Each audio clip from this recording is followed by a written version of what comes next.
A pesar de todas las fuerzas militares que el Imperio es capaz de enviar en el campo de batalla, de nada les sirve si no existe una entidad que les dé transporte o de plano les dé apoyo orbital. Y es ahí donde entra la facción imperial militar más grande solo por infraestructura obvia, la Navis Imperialis o la Armada Imperial. A diferencia de su homólogo de la Guardia Imperial que mueren en tierra usando armas pequeñas y oleadas de tanques, la naval usa titánicos navíos espaciales siendo catedrales góticas con gárgolas con titánicas armas que si se colocaran en tierra solo podrían usar las Ordinatus y muy a duras penas. Estos, al igual que su homólogo terrestre de la Guardia en la Gran Cruzada, estaban unidas en la rama militar llamada como el Ejército Imperial. Pero después de la Guerra de la Herejía, el primarca Roboute Guilliman dividió el ejército en sus dos ramas principales para así ninguna de las dos tenga una ventaja sobre la otra. Así, un comandante de la Guardia Rebelde no puede salir de un planeta sin las naves y un almirante rebelde es incapaz de invadir un mundo por sí solos, pues no tiene el personal para hacerlo. Así, garantizando un equilibrio entre ambas organizaciones y aunque ambos se caigan mal y de hecho han llegado a fatalidades, ambos admiten que se necesitan mutuamente en las diferentes campañas a lo largo de la historia imperial. Aunque claro, ambos a pesar de su independencia mutua, ambos deben responder a un Lord militante o al Lord solar de turno.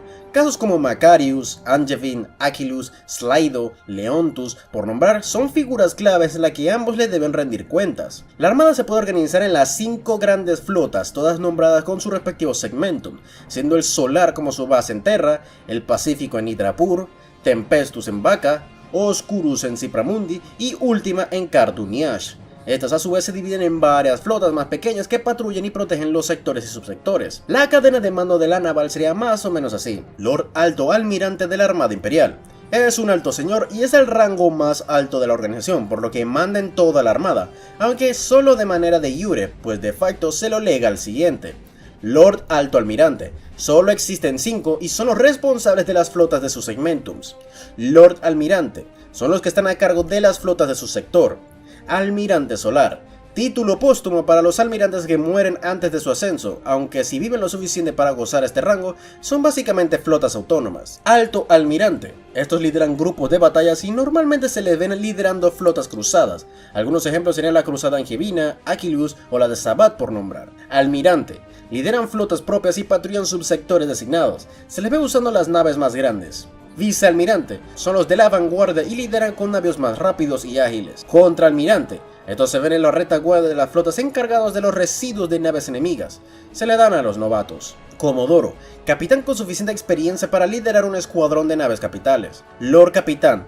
Un capitán con un título honorífico con mucho poder político, pues estos pueden solicitar apoyo de varias otras facciones de DPDF locales, Guardia Imperial e incluso marines espaciales. Capitán. Son los jefes de su única nave o el líder de una flotilla de escoltas. Comandante. Normalmente es el último cargo que un piloto estelar tiene en su carrera y lideran en las estaciones orbitales planetarios. Lord Teniente. Segundo al mando de los capitanes de las naves capitales. Teniente. Lo mismo pero sin el honorífico, solo mandan en su respectivo navío. Subteniente o alférez. Líderes de equipo de los pilotos de naves estelares y por último, el Guardia Marina.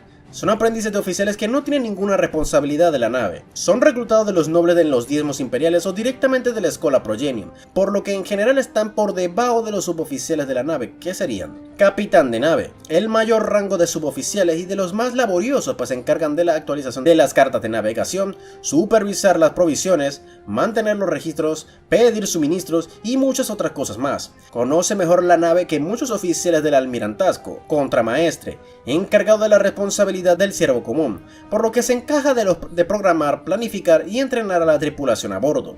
Luego están los suboficiales jefes, jefes ingenieros, de navegación, cirujanos, maestros de armas, el artillero, Vox y muchos más.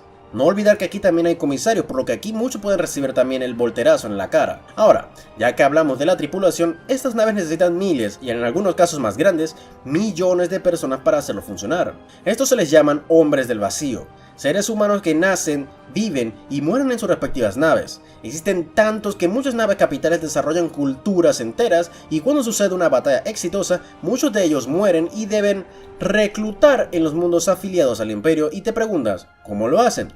Bueno, como aquí no existen esas cosas como el derecho internacional o derechos humanos, te secuestran y no de manera individual, no. Normalmente engañan a centenares de personas ya sea en ferias o por su preferida. burdeles, para luego secuestrarte y llevarte a una de esas naves para servir en las campañas del emperador. Son básicamente esclavos. También lo hacen para evitar ciertos problemas como la endogamia o malformaciones por vivir tanto tiempo con gravedad artificial y oxígeno reciclado, por lo que supongo tiene ciertas ventajas, aunque deben tener cuidado con el hombre y mujer del vacío, no pueden soportar una buena sentada y estocada respectivamente debido a sus problemas musculares y óseos.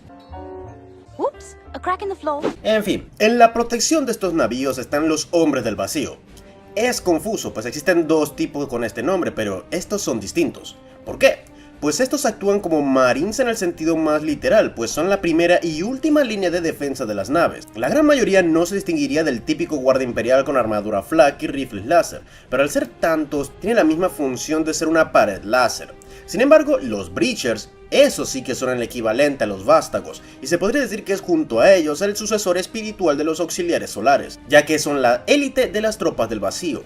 Estos están hechos para ir a la ofensiva e invadir navíos enemigos o infiltrarse de manera exitosa en peces espaciales, teniendo lo mejor que su nave puede ofrecerle. Son básicamente como los Breachers de los marines espaciales, solamente que versión humana. Debido a su labor, usan la armadura del vacío, siendo una armadura de caparazón completamente blindada y sellada al vacío, valga la redundancia, aunque son ligeramente inferiores a los de sus ancestros de los auxiliares solares. Vamos un poco de manera general las respectivas naves que nos ofrece esta rama imperial. Ya luego en otros videos hablaremos de manera más específica. Comencemos con los aviones. Estos están en la armada como parte de las reformas de Guilliman, pues la idea era que ninguna de las dos ramas fuera autosuficiente y se revelaran de manera exitosa. Técnicamente todos los aviones de combate imperial, ya sean espaciales como atmosférica, son partes de la armada, aunque en años más recientes esa regla se está empezando a abolir debido a lo importante que han resultado los aviones en la defensa de la Guardia Imperial. El mayor caso sin duda sería el cuerpo aéreo de Fantine, que serían pioneros en esta reforma. Estos se dividen en dos: los cazas, cuya función es la de destruir otros cazas, bombarderos y en casos muy increíbles naves capitales, y existen varios modelos como los interceptores Fury o la caza Thunderbolt. Luego están los bombarderos, que se encargan de destruir posiciones enemigas y navíos más grandes. El Marauder y el Starhawk son los grandes ejemplos. Las naves de escoltas son la designación de las naves más pequeñas de la armada. Tienen como tarea regular la de patrullar los sectores y ser escoltas de naves más grandes, valga la redundancia. También son usados como los exploradores, yendo al frente para sondear la astrografía enemiga. Entre las naves más grandes de los escoltas tenemos los destructores. Las naves más común que verás son usadas para transportar VIPs, exploración en zonas de guerra o enfrentamientos directos en grupos, normalmente de 4 en 4. Los incontables grupos piratas humanos que existen las usan pues son rápidas, ágiles y muy buenas para espolonear y embarcarse en naves más grandes y luego salir corriendo. Luego tenemos las fragatas, teniendo una longitud de 1.4 a 2 kilómetros de largo.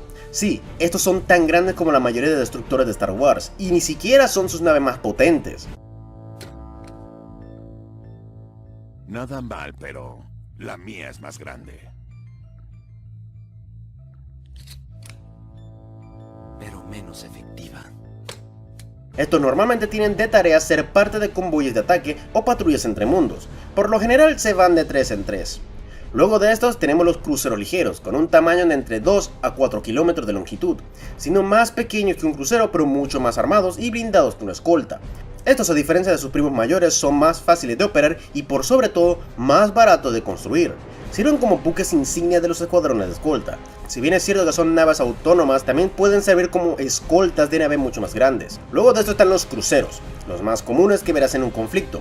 Prácticamente serían la cara de la Armada Imperial, con un tamaño promedio de 5 kilómetros de largo.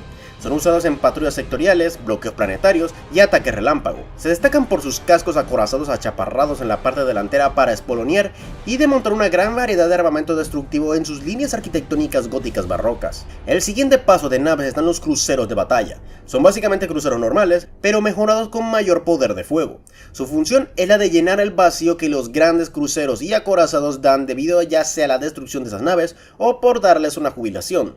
Tienen, como ya he dicho, una excelente potencia de fuego, pero para eso sacrifiquen la protección al quitar el blindaje que usan para las armas. El siguiente paso son los grandes cruceros. ¿Qué tan grandes son? Pues tenían un promedio de entre 7 a 8 kilómetros de largo. Son naves raras que tuvieron sus mejores días en la Gran Cruzada. Estos servían para expediciones en las regiones más inexploradas, incluso para la vieja humanidad. Estas son naves tan antiguas que son consideradas arqueotecnologías del que apenas y se entienden y son muy difíciles de reparar, pues muchas de ellas fueron hechas antes del nacimiento del Imperio. Es gracias a eso que tuvieron que ser relegadas a flotas de reserva, por lo que es muy raro verlos en combate, y si lo ves, es que muy probablemente las cosas se están poniendo muy desesperadas. Por último, tenemos los acorazados, las naves más grandes, pesadas y con el mayor poder de fuego disponible en la armada. Sirven como las naves insignia de los almirantes en las campañas y cruzadas. A pesar de sus ventajas, es realmente lenta, por lo que no es esperable verle a tiempo en una campaña, pero cuando llega, puede voltear cualquier batalla naval con un buen almirante a bordo. Estas naves tienen un promedio de 8 a 12 kilómetros de largo, son muy raras de ver y mucho menos de construir. Cada una puede tener entre siglos a milenios de antigüedad y perder uno solo es un golpe moral horrible, pues son consideradas reliquias invaluables que ni Marte es capaz de volver a reparar, y mucho menos de construir. Es por eso que tienen varios enjambres de naves escoltas y varias bahías donde enviar cazas y bombarderos para su protección. En fin, creo que con esto dejamos esta parte. Si le va lo suficientemente bien, hablaré de todas las naves de guerra que son titánicos. Y obviamente de las otras ramas del Imperio, como las dos flotas del Mecánicos, las flotas de los Marines y flotas de las otras especies y caóticas. Con todo lo dicho, mi trabajo de informar ha terminado, pero la de ustedes acaba de iniciar. Por favor, dar like, compartir y suscripción, pues eso me ayuda mucho. Y sin más que decir, me despido. Nos vemos.